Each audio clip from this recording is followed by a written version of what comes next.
Alouettes quarterback Johnny Manziel throws a pass against the Calgary Stampeders in Montreal on October 8, 2018. Hughes, the Canadian press. It was the final home game of the Alouettes' shambolic 2018 campaign, and it told you all you need to know about a team that can shoot straight only when the shotgun is aimed at its foot. On that day, with the season long since gone up in smoke, loyal fans still trudged up the hill to Percival Molson Stadium to see the one draw left on the roster, quarterback Johnny Manziel, aka Johnny Football, one-time Heisman Trophy winner, first-round NFL pick and NFL bust, equal parts bad boy and legend. Alas, the fans would only get half of Manziel. Or to be more precise, one half of Manziel. Manziel had completed 7 of 14 passes for 139 yards and a touchdown in what was to be his first CFL victory when he was yanked at halftime in favor of Antonio Pipkin.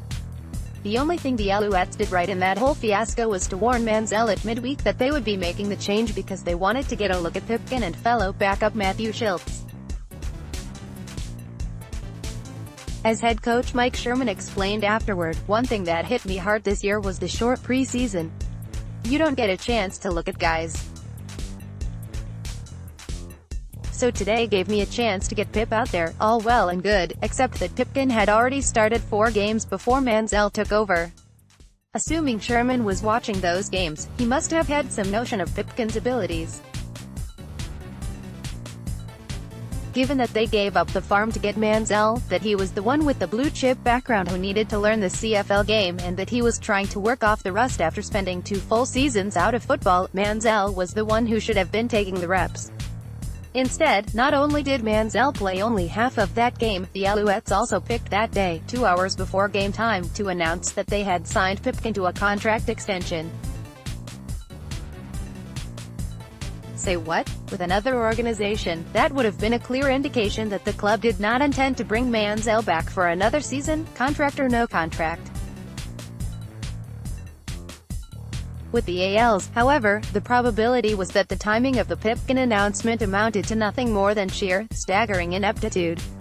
In taking Manziel off the field, there was also the little matter of the fans who had paid good money to see a meaningless game. Unfortunately, the Alouettes' slogan, indeed the slogan of the entire CFL, should be, "Fans?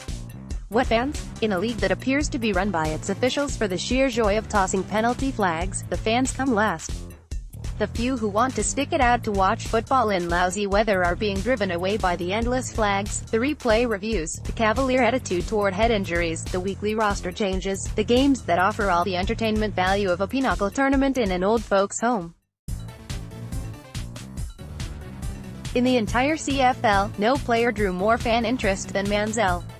Like Genie Bouchard and PK Subban, he has that knack of attracting attention no matter how he plays. He can also play the game.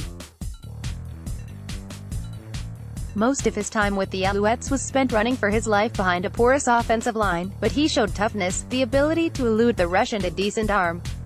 Enough, you would think, to be out there prepping for next season right to the end. After playing a half in the final home game, he played only a quarter of the season finale in Hamilton, when the Alouettes beat the Tiger Cats taxi squad to finish the season at a deceptive 5-13, deceptive because they weren't that good. Alouettes linebacker Henoc Muamba takes part in the pre-game warm-up before facing the Toronto Argonauts in Montreal on August 24, 2018. Alan McInnes, Montreal Gazette. There's a great deal more to this mess than the handling of Manziel, obviously. It goes back to the last 5 years of Jim Popp's tenure, when the club failed to find a successor to Anthony Calvillo. Their biggest strength, once the offensive line, is their biggest weakness. They squandered years of a fine defense under Noel Thorpe and then fired him instead of doing the logical thing and promoting him to head coach. This year, they wasted the courageous efforts of Henoc Muamba, John Bowman, Chip Cox and a handful of others. They managed to lose to the Winnipeg Blue Bombers by a score of 56-10 at home.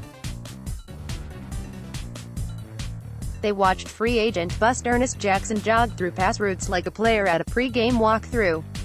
And they messed up with Manziel, the one guy who might turn all this around. And the end of it all, they decided to bring Kavis Reed back as GM and to retain the services of Sherman and team president Patrick Boivin after going 8-28 over 2 seasons. The season ended with the Alouettes announcing they would shrink the stadium because they no longer need the extra 5,000 seats added at a cost of $29.3 million, $23.3 million of which was ponied up by the provincial and city governments, adding taxpayer anger to fan frustration, living up to what should be the CFL slogan, "Fans, what fans?" Jack Todd 46 at yahoo.com, twitter.com/JackTodd46.